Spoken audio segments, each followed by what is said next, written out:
This has been a production of the Jamaica Information Service, the voice of Jamaica. Three giants of the Premier League. Reigning champions Manchester City. Brilliant. Title challengers Arsenal. And perennial giants Chelsea. Your favorite Premier League teams right here on CVM TV. Missed an Arsenal match? Watch the rebroadcast on Arsenal TV. More of a Manchester City fan? No problem. Don't miss a beat with City TV. Supporter of Chelsea? Catch all things from the Blues on Chelsea TV. See it happen right here on CVM TV every Monday at 8 p.m.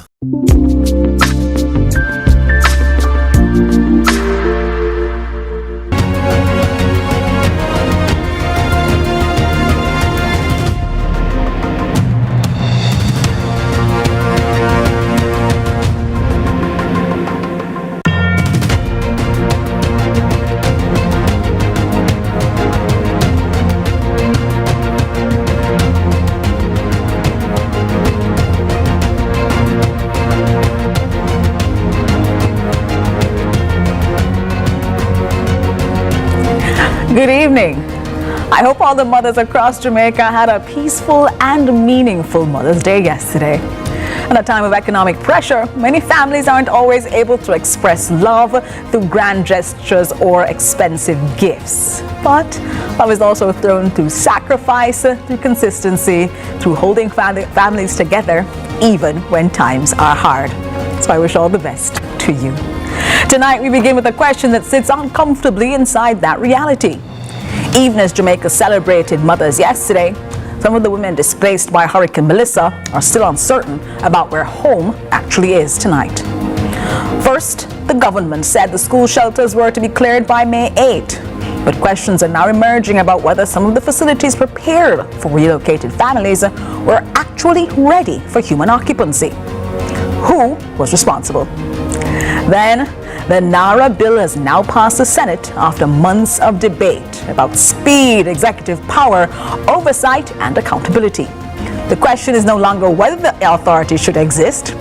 The question is now how it will operate. Later, civil society groups who pushed back against the original bill join us live. After the amendments, are the governance risks reduced, or have they simply changed form? And a billboard in eastern Kingston is removed after public backlash. Was it a legitimate concern about children and public space, or moral panic in a society that profits from sexual imagery elsewhere? I'm Jodianne Quarry, and this is Lead Story.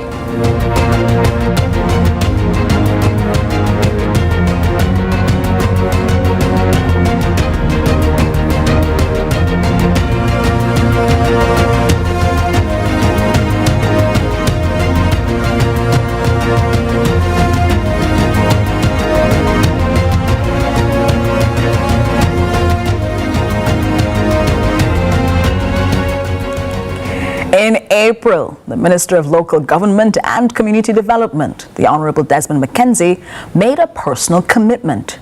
He said, and I quote, "I can personally give my commitment that all families within a school-based shelter will be provided with suitable, dignified accommodations by Friday, May 8. The issue had become increasingly contentious after the Jamaica Teachers Association warned that it was untenable for schools to continue functioning as both educational institutions and long-term emergency shelters. May 8 came last Friday. The minister declared the deadline met. But over the past few days, questions have emerged about the conditions under which some families were being relocated, particularly in Westmoreland. CVM visited the Petersfield area last week, where some shelteries raised concerns about whether the temporary cottages prepared for them were fully ready. Let's take a look. Shelterees at the Petersfield High School in Westmoreland say they have been asked to vacate the school compound between the 6th and the 8th of May. And while they have been relocated to another temporary location, they lament the conditions are less than ideal. Orlando Ennis says he has been at Petersfield since October 28, 2025, the day Hurricane Melissa made landfall. We are in the relocation stage, because what was promised from the 8th of May that the housing unit will be ready for us to be relocated, they are not ready. The conditions there are not fit for living. Mr. Ennis says repairs were made on the roofs of the teachers' and principals' cottages, the new temporary location they were assigned. However, he says, the conditions here, we have rodents in the windows. There are 2 big rodents trapped in the windows there. The cabinet areas for the kitchen, the bathroom, they are rotten. Those ones removed. The place is filthy from the dust and the rotten boards. There's termites in there. And we have volunteered to clean up because we had no other choice. According to the residents, they were required to clean the facilities on their own, as well as transport their belongings with no assistance. Mr. Ennis says he spoke to the representative responsible for shelters, but does not see the dignity they were promised. They left transportation to remove our stuff from the high school on us, from the shelter on us to relocate. And I just called Mr. Clark to talk with him, to say, no, Mr. Clark, share the burden. Come on, we're working with you guys. Work with us. Share the burden. If we are clean up the place, get a driver to at least take out the resident stuff. And we have to be going back and forth with them for simple stuff like these. Where the dignity that they say they treat people with? Come on. Crystal Williams reporting for CVM News. And that was Crystal Williams there reporting on Thursday the conditions there at the Petersfield High School. Since then, there has been an escalating public dispute involving the Ministry of Local Government, the Westmoreland Municipal Corporation, and political representatives. This morning, today, May 11, the Mayor of Savannah Lamar and Chairman of the Westmoreland Municipal Corporation, Councillor Danry Delancey, issued a media release rejecting the minister's version of events. The minister says those families have been moved to the accommodations far, far better than the school shelter. Families and the Member of Parliament for Westmoreland Central say that is not what exists on the ground. Member of Parliament for Westmoreland Central, Dwayne Vaz, joins me now. MP Vaz, good evening and welcome to Lead Story. Good evening and good evening to your listeners. Thanks for having me. Dwayne Vaz, Minister Mackenzie says that the May 8 deadline last Friday was met. You were at the site on May 8. What did you see? Well, you keep saying the deadline was met. The deadline for leaving the shelter, yes, was met. But that was not the overall promise. What was promised was that they would be moved on May 8th to suitable location. The suitable location that was promised was the site where the 50 houses are supposed to be built. 20 houses in the first phase. When we went to that site, only 6 bases were built. There was no sign of any houses. There was no sign of sewage being put in, water being put in, electricity being put in. So it is obvious that that site is nowhere near ready. What I also was disappointed with was moving them to the teacher's flat. The thing is, even if they had decided to move them there, it is obvious it was a haphazard and last-minute decision, because as the residents stated when they went there, the place was simply not ready. It was filthy, it was rat-infested. They were the ones who had to clean it up themselves. They had to borrow the power wash machine from the school to clean up the facility.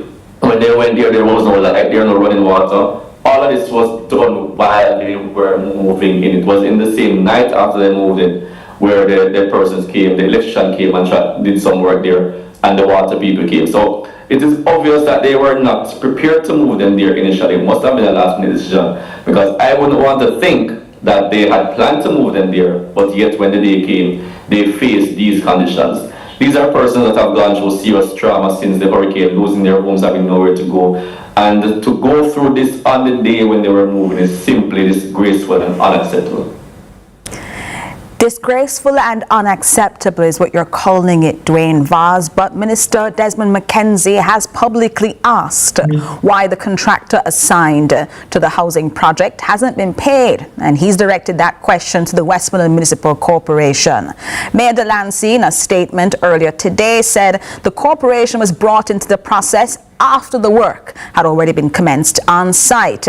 As far as you're aware, then, who authorized this work that has now left 6 bases for the container houses that should have been put in place and none of the 20 that should be there? Mayor Delancey's statement is on screen, saying the ministry and the minister and the ministry are fully aware of the mitigating circumstances outside the control of the political directorate at the Westmoreland Municipal Corporation, which have resulted in the contractor not yet being paid.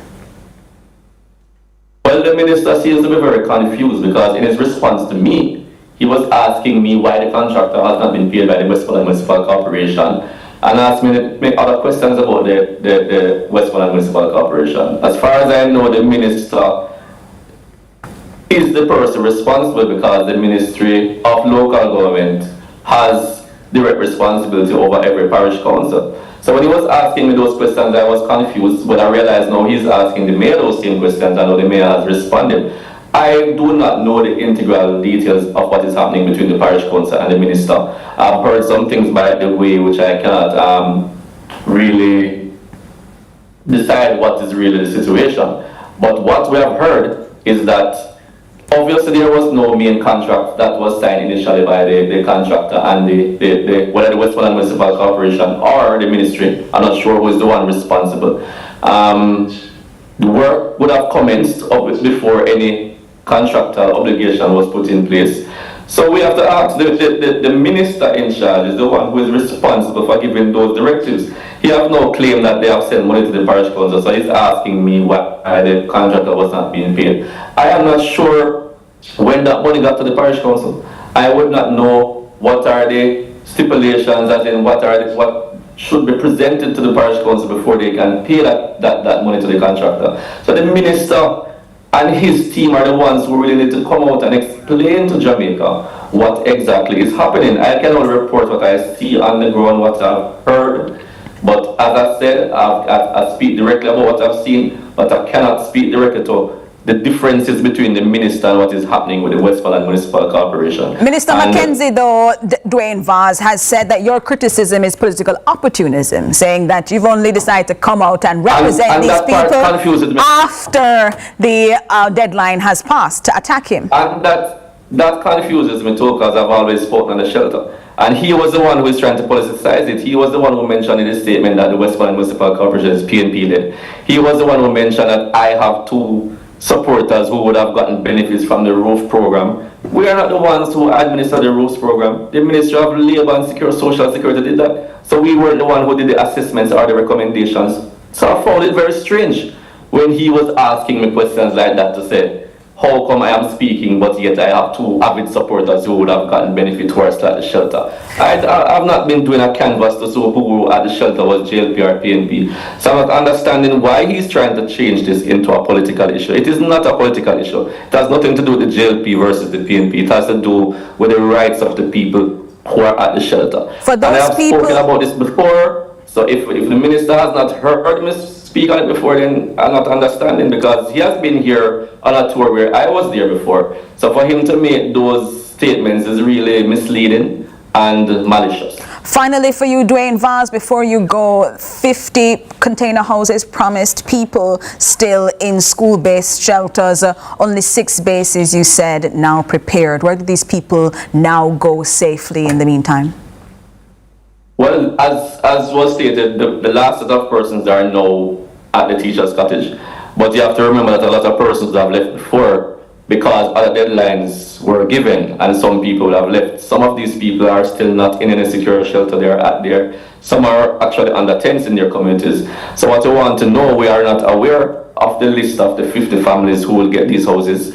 So the minister also needs to tell us who are these persons and how they were selected, because as you would have known from day one, there were over 100 people at that shelter, that particular shelter, and a lot of them left because they actually had to leave, but had nowhere really sustainable to go. So we're still concerned about those persons, and we want to know exactly what is the situation. And the minister must take full responsibility for what has happened. It has been 7 months since Hurricane Melissa, and the persons have been promised over and over, but you have only seen missed deadlines And that is why I called out the minister, and I'm calling on the Prime Minister also to step in right now to ensure a smooth transition for these people. Well, that is certainly something then that we look forward to hearing an answer on. Dwayne Vaz, Member of Parliament for Westmoreland Central, thank you so much for joining us inside Lead Story. Thank you for having me. We're going to take a break and come back to you because the aftermath of Hurricane Melissa not only left people displaced, it also left us with new legislation. NARA passed on Friday. We'll talk about it next.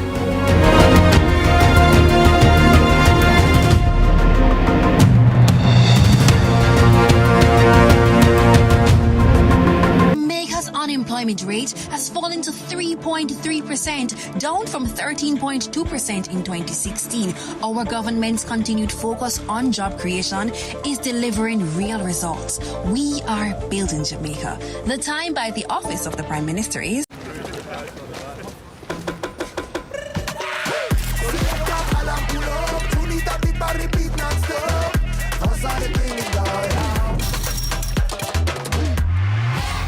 Lucozade, bring the energy. Unbeatable taste, new look.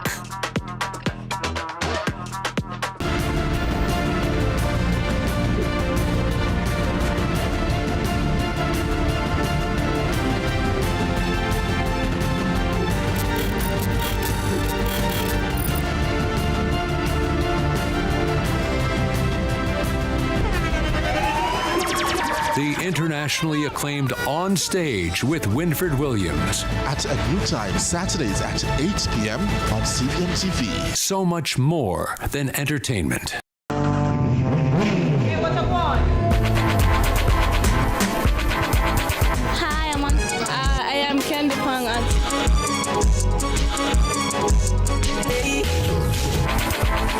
What a guan?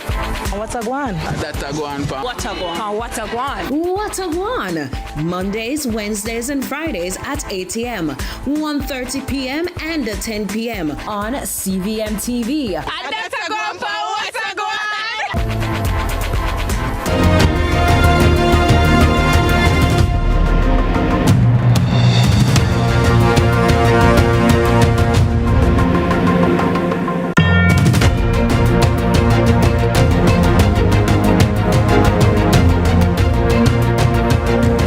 On Friday, May 8 at 8:14 in the evening, after a sitting that lasted approximately 10 hours, the Senate passed the National Reconstruction and Resilience Authority Bill.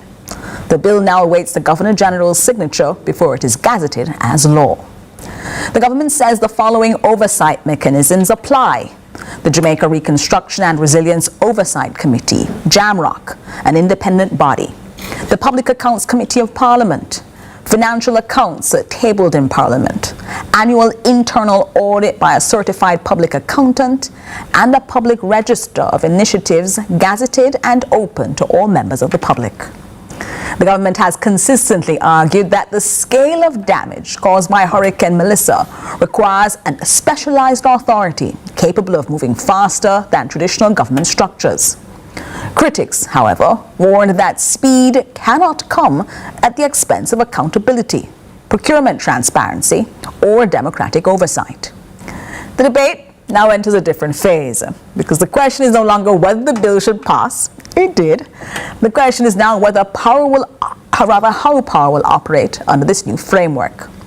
Government Senator Shireen Golding Campbell joins me now. Good evening, Senator, and welcome to Lead Story.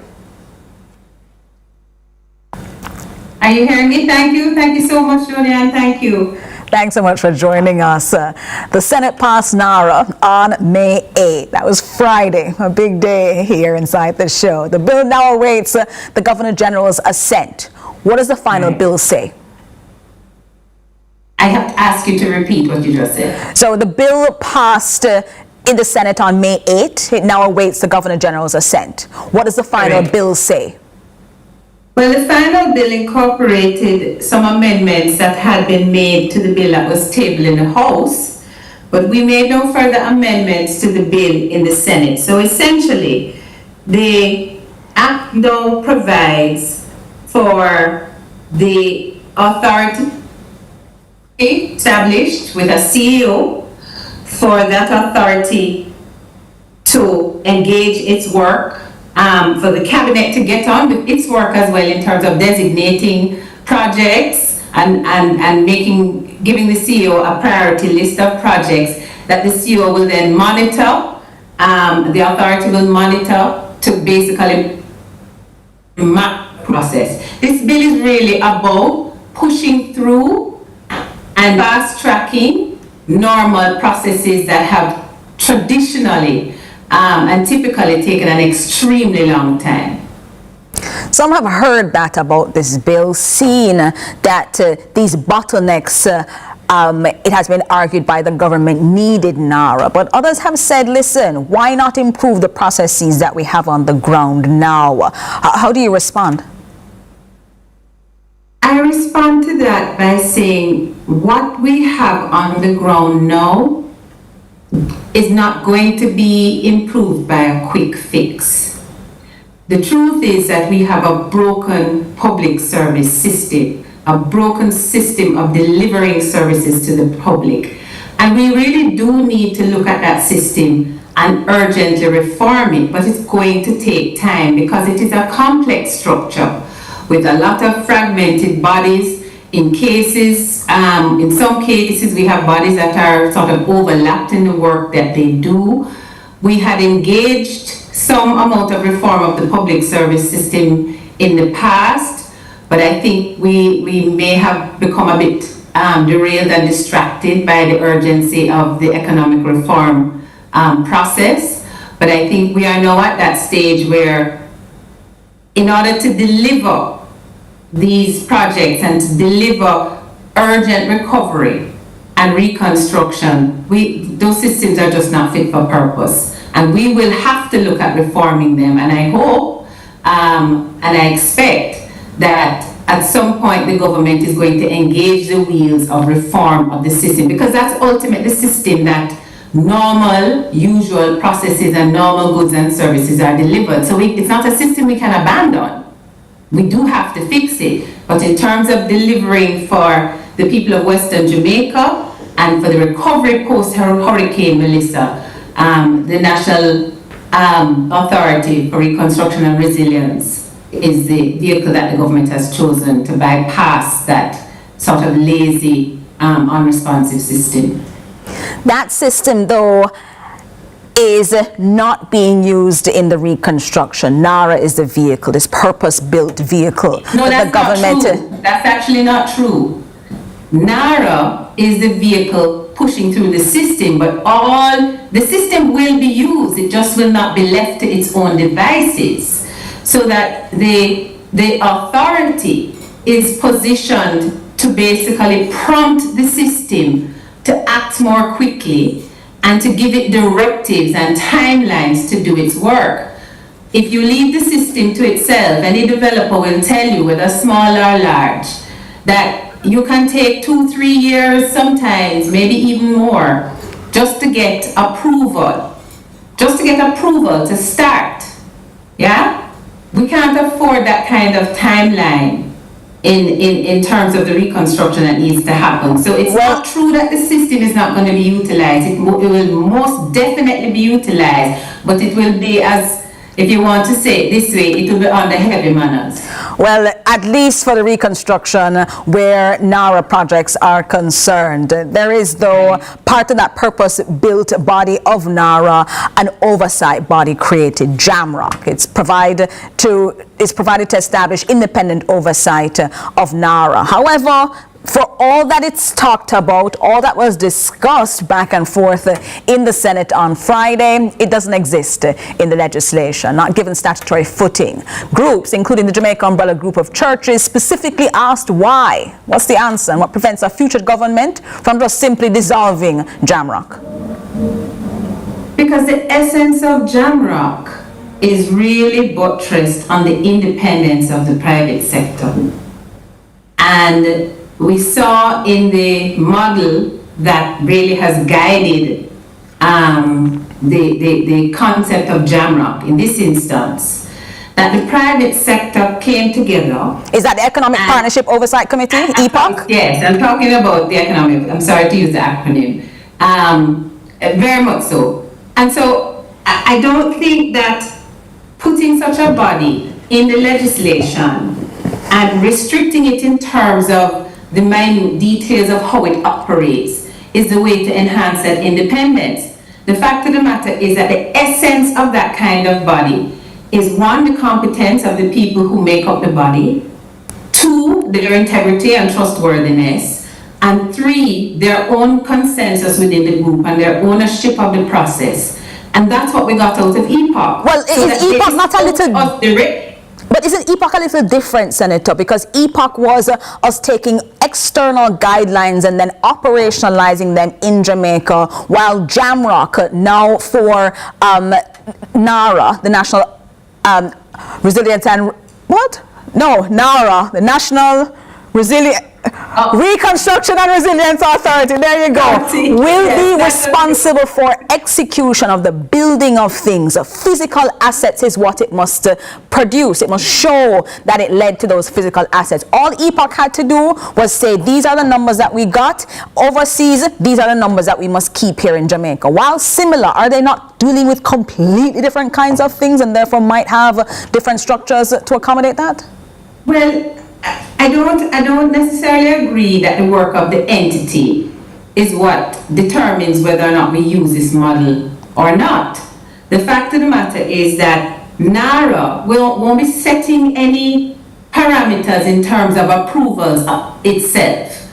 Those things happen in other bodies that NARA will push and cajole to get done quickly. What Jamrock will do will be to have that independent look in to say, okay, these are the projects that you said you are going to deliver. Have they been delivered? What stage are they at now? How much money has been spent? And be able to tell us in an independent way what is going on. I think that's valuable, and I don't think you straitjacket that by putting that in legislation. So you tell them, well, you must meet here and you must look at this. These are likely to be experienced and competent business people. They don't need us to tell them that, but what we need them to do is to use their acumen, their knowledge, their experience in the oversight process and to communicate with us clearly and often and directly. Senator Scott Motley invoked the NIDS precedent in the Senate, a bill that was passed by Parliament and subsequently found unconstitutional by the courts. She argued that NARA carries the same risk. What's your response to that constitutional argument that was raised, that they might carry it to court? Well, I don't consider it a constitutional argument because I've yet to hear what part of the Constitution NARA is breaching. Until somebody articulates that to me, I can't answer that, because just getting up and saying something is unconstitutional does not in fact make it unconstitutional. And none of my colleagues have said to me what, or to anybody as far as I'm aware in the public domain, what aspects of the Constitution are being breached. And I find it a little irresponsible to do that, quite frankly, because I'm always willing to debate a person's viewpoint. But to just jump up and say it's unconstitutional without giving any reason why, there's nothing for me to respond to. I maintain that there's nothing unconstitutional about the provisions in NARA, and that this engaging authority and this driving authority has the power to do only that. I don't see where it's unconstitutional. Well, certainly Jamaicans, having seen it pass in the Senate and heard you explain not only why it needed to pass, but what it's expecting to do, are now awaiting the sign-off from Governor General Sir Patrick Allen.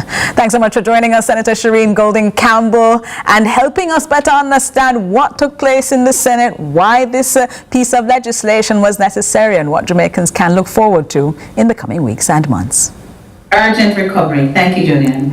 Urgent recovery is what we're going to be looking at. But up next, civil society groups had issued their list of things that they thought were problematic in the legislation. They say they haven't received any response, despite it going through the House and the Senate. We talk to them next.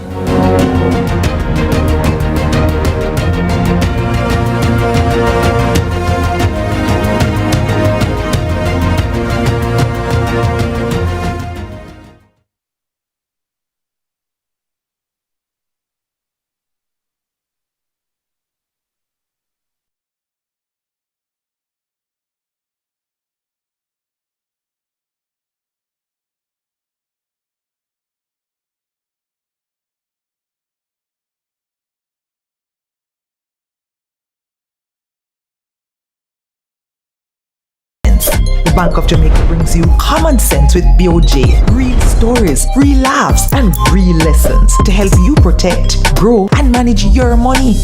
Mattress savings. At least my mattress.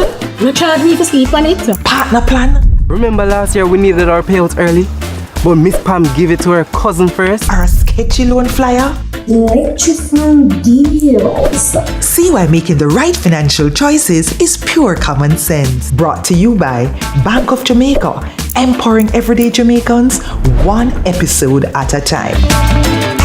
Grandpa, it's 2026. You can't keep hiding all your money in every single pocket forever. What is the Popeyes Challenge Cup? The Popeyes Challenge Cup is Jamaica's newest and boldest football competition, featuring David versus Goliath matchups as the best of the best in the country's club football take on those in the second tier of club football. It's a straight knockout competition featuring 25 teams, 7 from the Jamaica Premier League and 18 from the Jamaica Football Championship, the second tier. The 7 JPL teams are invited and are ranked based on their finish in the current season, as they will not enter the competition until after being eliminated from the JPL playoffs. The JFC team seedings are determined based on their rankings in the league as at May 2. Teams will battle it out over 6 rounds to determine the winner. So how does it work? Round 1, the play-in, will feature 14 teams, all from the Jamaica Football Championship. Pot 1 will have 5th to 10th place teams, and Pot 2 will have teams seeded 11th to 18th. Round 2 will have 8 Do the right thing. Make we live good today for a better tomorrow. Talk it out. Don't fight it out. The time by the Ministry of National Security is 6:30. I'm me and the style is no scam and I style me. From the market to the farm to the office, money talk is everywhere. But are you making sense or nonsense? The Bank of Jamaica brings you Common Sense with BOJ. Real stories, real laughs, and real lessons to help you protect, grow, and manage your money. Mattress savings. At least my mattress. You charge me to sleep on it. Partner plan. Remember last year we needed our payouts early, but Miss Pam gave it to her cousin first. Or a sketchy loan flyer. Electrifying deals. See why making the right financial choices is pure common sense. Brought to you by Bank of Jamaica, empowering everyday Jamaicans one episode at a time. Grandpa, it's 2026. You can't keep hiding all your money in every single pocket forever.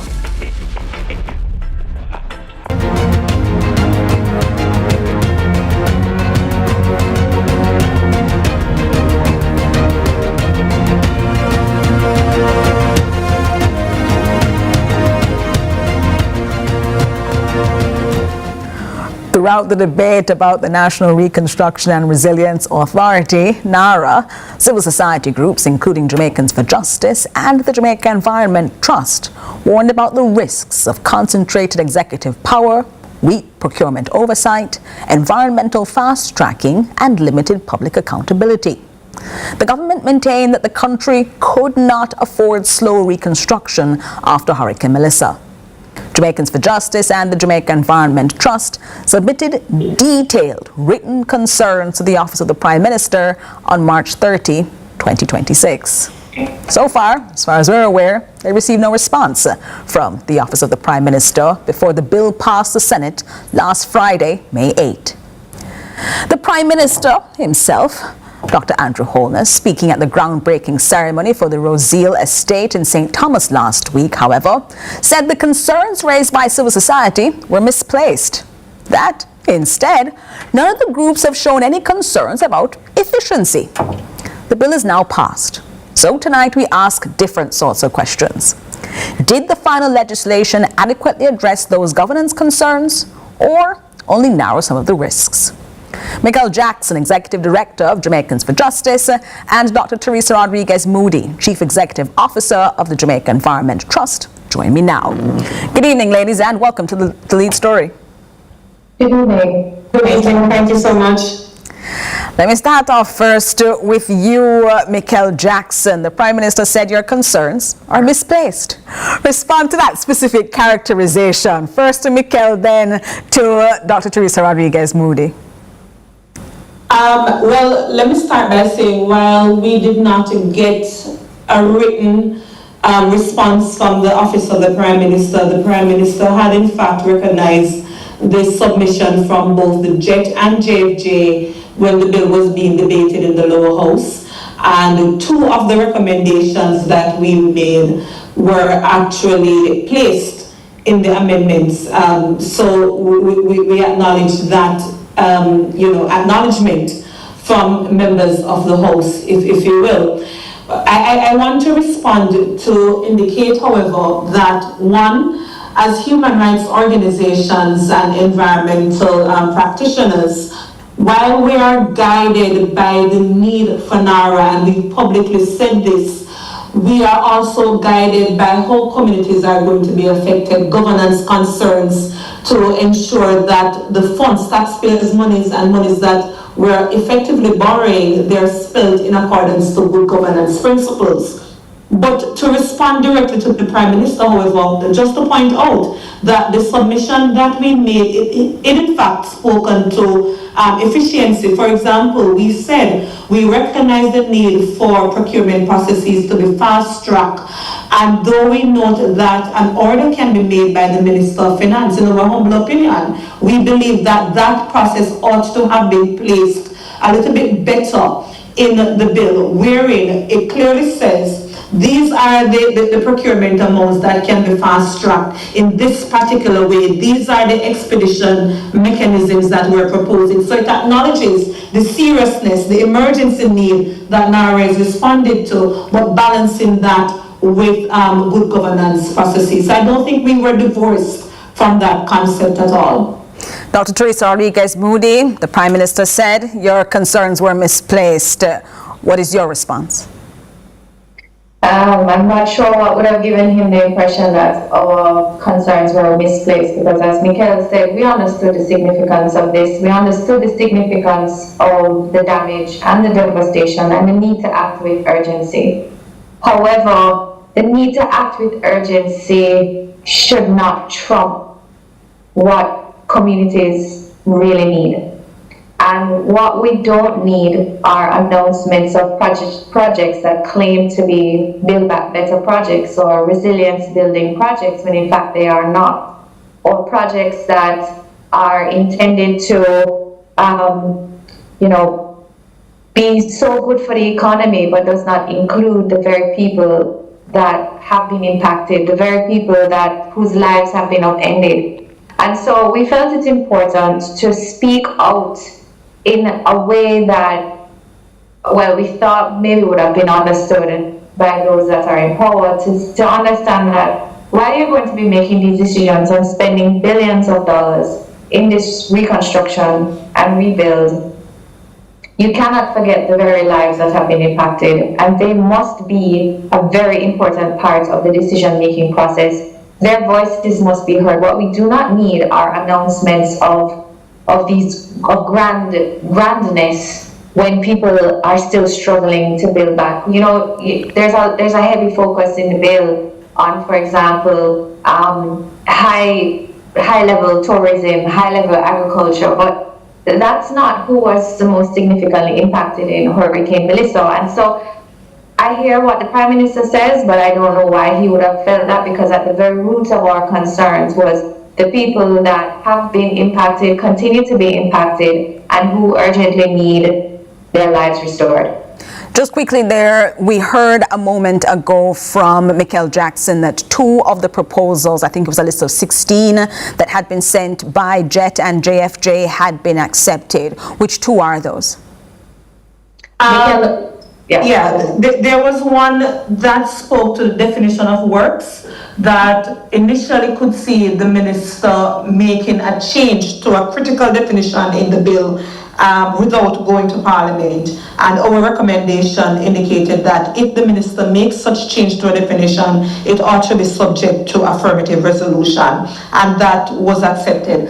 The other one was for public consultation to be done by vulnerable groups that have been impacted by Hurricane Melissa, or any changes or projects to be implemented by NARA. And we saw where that was included, though the wording is not to our preference, because and Teresa, you can correct me, I think it says those who are affected or likely to be affected. And in our humble opinion, we thought that the vulnerable communities, they have been defined, and we thought that there was enough, legal allowance for the bill to have defined who are the vulnerable groups a little bit better, and perhaps to spell out, for example, the frequency of those meetings, that those meetings ought to be documented, and so on, so that the country is assured that whatever decision being taken by NARA would definitely have the input of those who have been severely affected by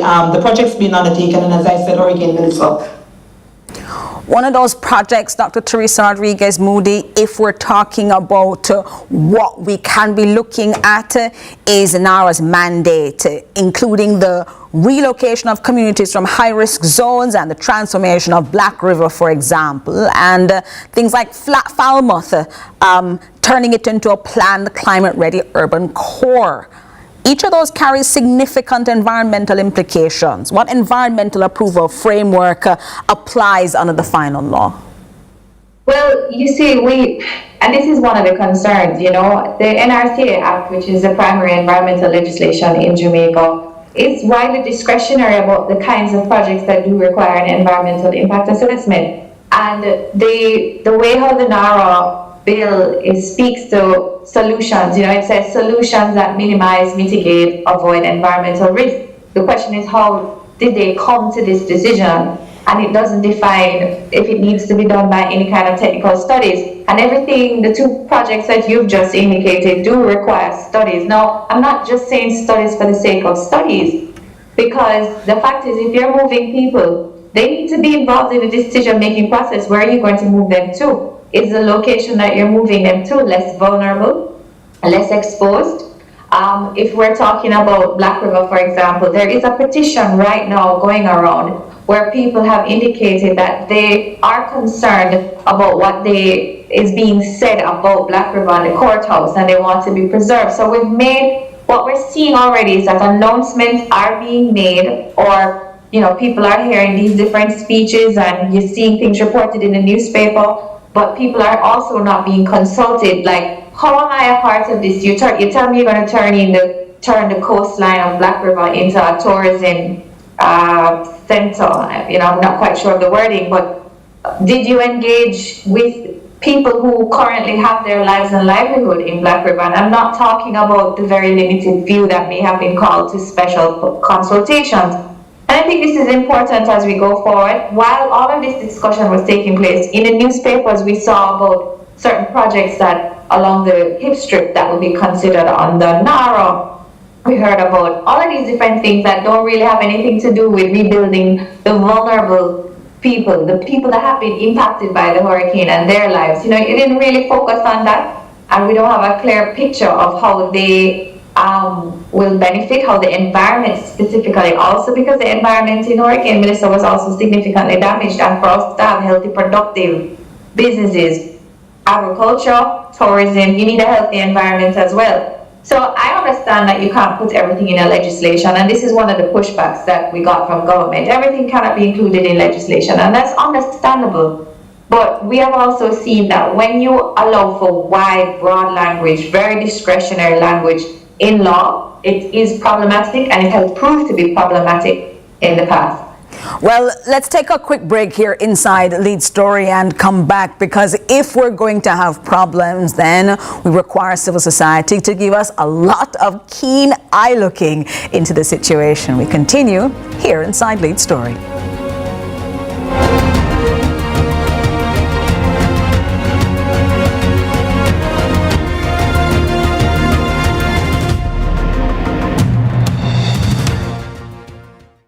Today, we use our feet to walk, run, and take us places.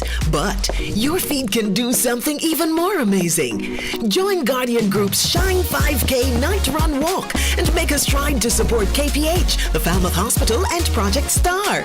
Saturday, May 23 in Kingston and Saturday, May 30 in Montego Bay. Register at run2shineja.com or runningeventsja.com and see you at Guardian Group's Shine 5K Night Run Walk.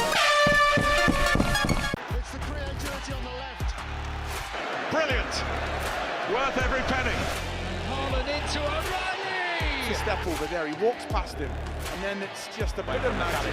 Opening up for a shot for Moises Caicedo!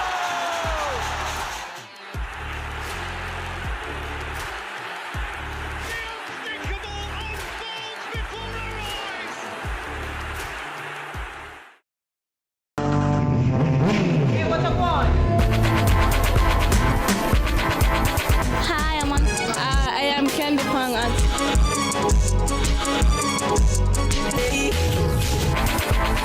Watagwan. Watagwan. Datagwan. Watagwan. Watagwan. Watagwan. Mondays, Wednesdays, and Fridays at 8 a.m., 1:30 p.m., and 10 p.m. on CVM TV. Datagwan for Watagwan.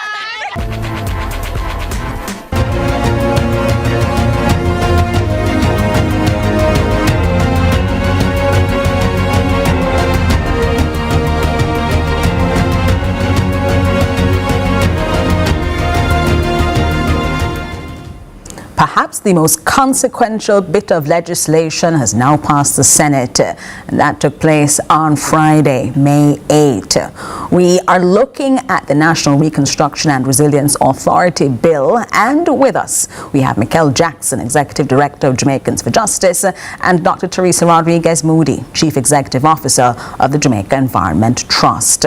Now, before the break, Dr. Rodriguez Moody, you were talking about the concerns that you had about huge swaths of Jamaica now having persons find out in the press that they might be living in an area with massive development and construction, but not quite having the sort of consultation that they would need to have. Let me just switch here to your colleague here, Mikel Jackson, because this is something that you both have identified as concerning in that 16-point proposal that had been handed in. And JFJ's central concern was about how this was actually going to happen.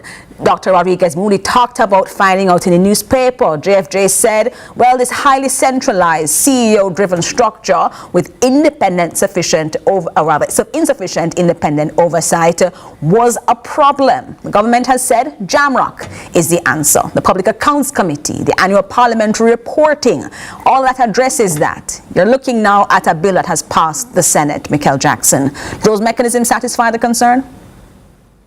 No, and you know, just to clarify, because I think it's important that the public understands that NARA is not by itself just operating without any oversight at all.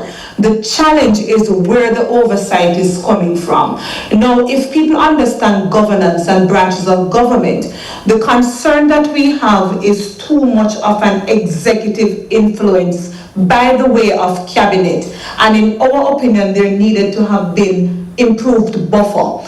That buffer can come by way of one, an advisory committee, which is what JAMROC in part would be providing, or a board. When we realized that the government was not minded to go towards that board structure, and we disagree that there was never a possibility to say that there could be a board that is very cognizant of what NARA is trying to accomplish, fast tracking. You could have configured a board with that in mind, but we've moved past that.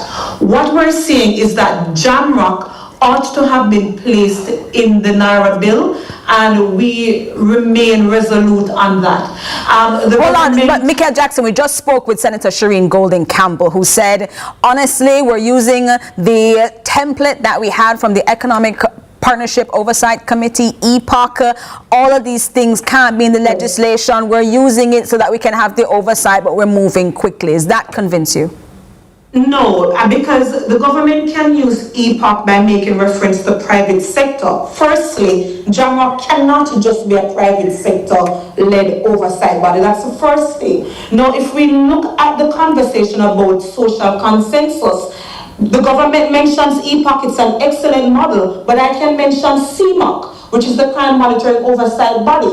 Where there is a disagreement, where you see where these bodies can just fall by the wayside, can easily be dissolved because there's no statutory provision for this oversight mechanism. The government has made mention of the Town and Country Planning Act. I listen keenly. If you look at section 4, I believe, of that piece of legislation, you will see where it makes provision for an advisory committee. So if much is being made about Jamrock, the reasonable question to ask, what harm would be done if Jamrock is to be placed in Nara, where there is a middle ground? Some consensus building ought to begin with even the framing of the legislation. So again, the government mentions EPOC, which I agree with, good model, but I can mention CMOC, where we see sometimes where disagreement means a body can easily be dissolved. Easily dissolved. Also a concern about how decisions are going to be made. Dr. Teresa Rodriguez-Moody, we are now about a week and a half away from a major judgment from the Constitutional Court. It struck down a 2020 environmental permit connected to proposed mining in the Dry Harbor Mountains, ruling it unconstitutional. Does Nara's structure carry a similar risk for you of environmental decisions being made outside of constitutional processes? Yes, in fact, it is something that you spoke of our submission that we made in March, but we made a second submission the Friday before. I think the date would have been May 1. We made that second submission to the Senate, and this would have been made based on the amendments that were made, and also the judgment that came out a day or so before that. What the significance of that ruling in the Wendy case was that it has bearing on what we're discussing here, which is while the legislation, or rather while NARA says that we want to hear, it's not replacing existing structures, so you're still going to have a NEPA or a WRA or a forestry giving feedback. But what happened in the Bengal case or Wendy case is that the developer appealed the decision, and in turn it was the decision by NRCA to not grant a permit was overruled by the minister, who was the prime minister in this case. And the court basically said that if you're going to overrule a technical agency, you have to come good. You have to give strong evidence, because they equally gave strong evidence why such a development was going to violate the constitutional rights of the residents. And so the concern here is that while there is structure, while there is this setup in the NARA to allow for these technical agencies, it also allows for the minister to overrule and override. So there are lessons that should be learned, and we also know that the decision that came from the Supreme Court, the government has decided that they're going to appeal that decision. But I think that it is something that we must learn from, and we should, it has significant bearing on this narrow discussion. Well, it's going to be important then, as you've had 2 of your proposals accepted, many more not accepted, including those that were concerned about the accountability provisions, governance provisions, and things like Jamrock, as well as if communities actively get to be part of it.